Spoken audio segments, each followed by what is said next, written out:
Hello, my friends, and welcome back. Today, we're going to be taking a look at a clip of a fat activist saying, "Don't compliment my weight loss. I might have lost weight because I was sick." No, it's not William Hornby. We're also going to be taking a look at a few bonus clips, including one where somebody's getting angry at being called fat, even though they supposedly embrace the term, and another one where somebody's getting upset that somebody asked them if the shirt that they're wearing comes in a smaller size. So be sure to stick around until the end. Also, please be sure to check out a video I released on my second channel over the weekend about Vin Diesel being a creepy weirdo when he's getting interviewed by this Brazilian reporter. Here's a link. Before we proceed, please click the like button so that I may apply comb to mustache.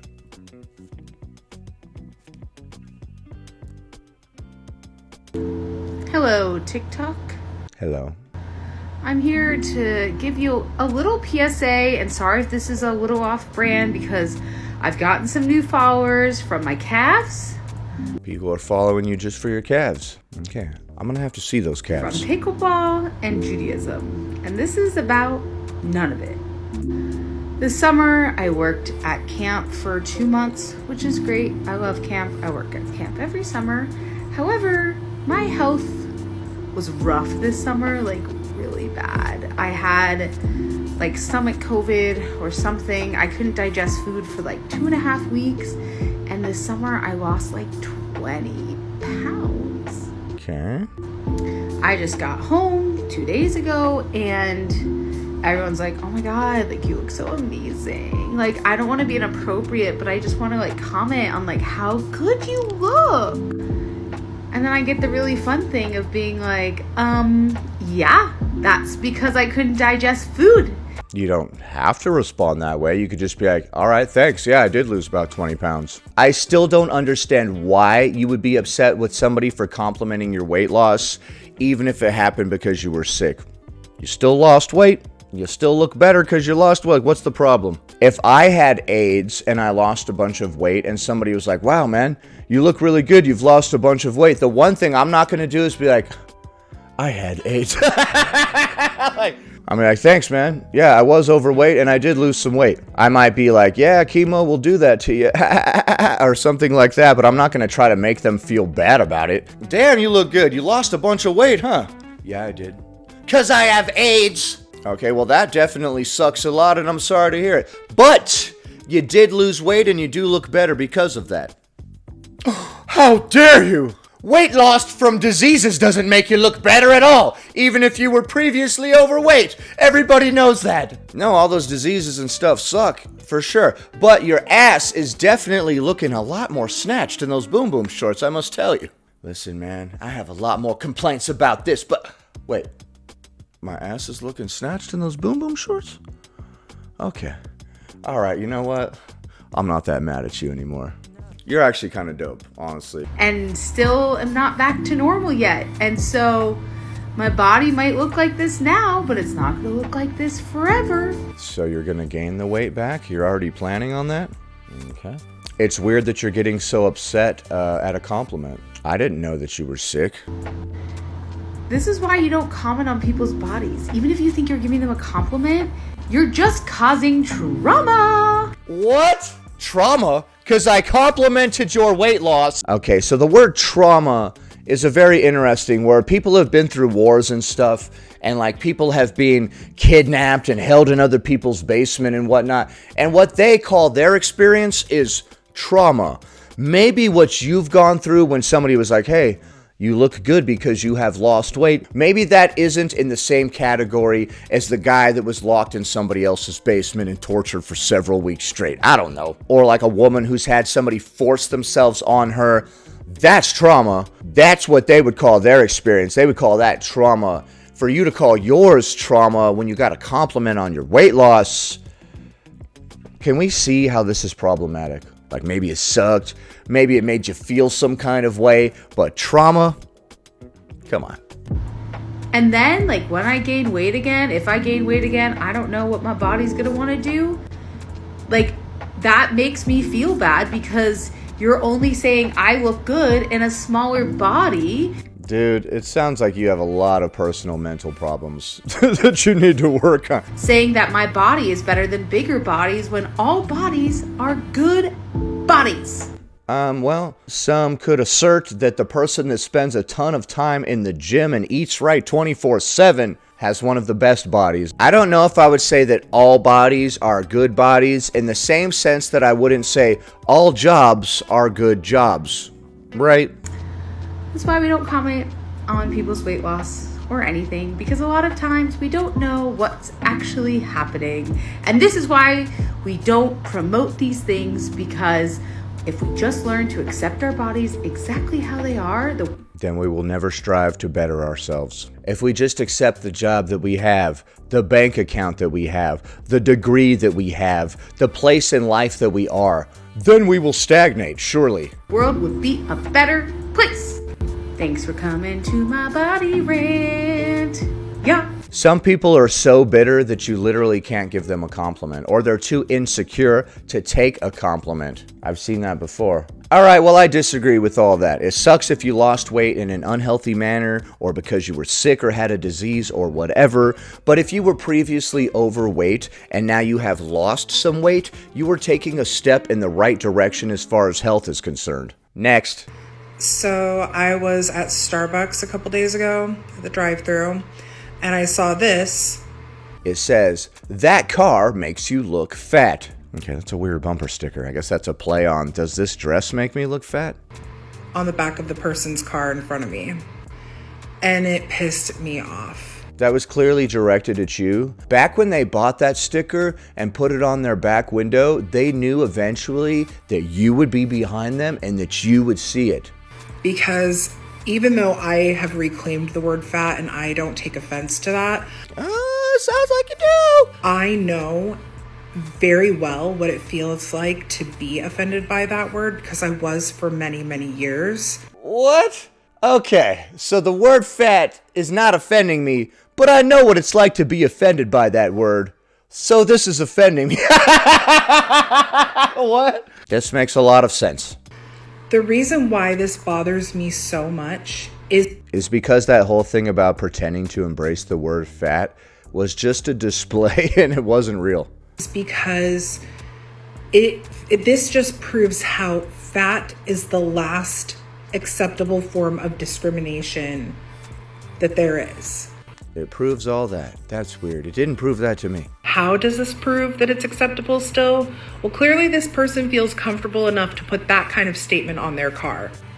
If it had been any other form of discrimination, they'd probably receive a lot of backlash. Well, I don't know if I would call this any sort of discrimination. It says, "That car makes you look fat," which honestly is a very bizarre bumper sticker that doesn't make a whole lot of sense. But I don't think it's discriminatory. I don't think it's offensive at all. And you getting triggered by it clearly proves that you are not embracing the term fat. We've been led to believe that fat bodies are not acceptable, and it's time to end that. Okay, well, you can take it up with the WHO and modern medical science or whatever. It is the medical industry that has determined that obese bodies are bad. So that's hilarious that this person got triggered by that while simultaneously claiming to embrace the word fat. This just proves how fragile people within this movement are. You pretending to embrace that word was just a display. You're like, "Oh, I'm fat, my platform is fat, XYZ," but the second someone's like, "Hey, you look fat," they're like, "Oh, how dare you?" Like, what? When you saw that bumper sticker that said, "Hey, that car makes you look fat," you should have been like, "Thanks. Damn, I knew I was looking good today, but I didn't know I was looking that good. Thanks, random bumper sticker." Next, caption at the top reads, "Was I just fatphobed?" Is that a verb? Question, was I just fatphobed? Okay, I just got my hair cut for the first time in a long time, and there's a fantastic bakery that's close by, so I decided to go in and get a couple things, and I'm waiting in the line, and I'm waiting for the person to grab what I ordered. And then one of the other employees looks at me and goes, "I really like your dress. Like, where'd you get it?" I was like, "Oh, it's from Target. It's fantastic." She's like, "Oh, it's perfect for this weather." I'm like, "Yeah, it's nice. It's like thin, airy, perfect." Sorry. Okay, that was your ringer right there. You got a little bit of country music on the old ringer there. So I'm like, "Yeah, it's nice. It's thin. It's airy. I just got it a couple weeks ago from Target or whatever. They have other colors." She goes, "Oh, well, does it come in smaller sizes too?" This is a problem? Oh, no, she did not ask if that comes in a smaller size, dude. All right, here's what you do. Oh, wow, that's a really nice shirt. Does that come in smaller sizes? Oh, thanks. Yeah, I got it at Target. I was over there shopping. Wait, what? Does it come in smaller sizes? Yeah, it does. But, by the way, what's that on your shirt? Yeah, I just thought it was a really nice shirt, and I was wondering if it perhaps comes in a small size. What? What's that on my shirt? I don't know. Why don't I just go ahead and slowly look down at it? Don't you ever ask me if something comes in a smaller size, you fatphobic piece of garbage. Why? This reminds me of that time that person liked my sunglasses and asked me where I got them. Obviously, I had to start dropping elbows on them immediately, in self-defense. That's what I told the police. Ma'am, this is a 2XL. This is an XXL. Okay. It's like straight sized. Also, I mean... Whoa. You said this is a 2XL. Then you said this is an XXL. It's straight size. You call yourself a fat activist? Now, we all know damn well that a 2XL is not straight size, madame. In fact, that's the beginning of the plus sizes. Oh my God. Tell me you don't know anything about body liberation without telling me you don't know a goddamn thing about body liberation. Get out. Get the hell out. Okay, you could have just, searched it up. You didn't have to ask me that. I don't say, hey, does that come in plus sizes? Because I'm a fatty. Ah! Okay, well, you could. If you like this polo, you could say, hey, does that come in a 2XL or whatever? I wouldn't be offended by that, and hopefully you wouldn't be offended by that. I think perhaps you're so riddled with personal issues that you can't see past them. Like I'm constantly talking about.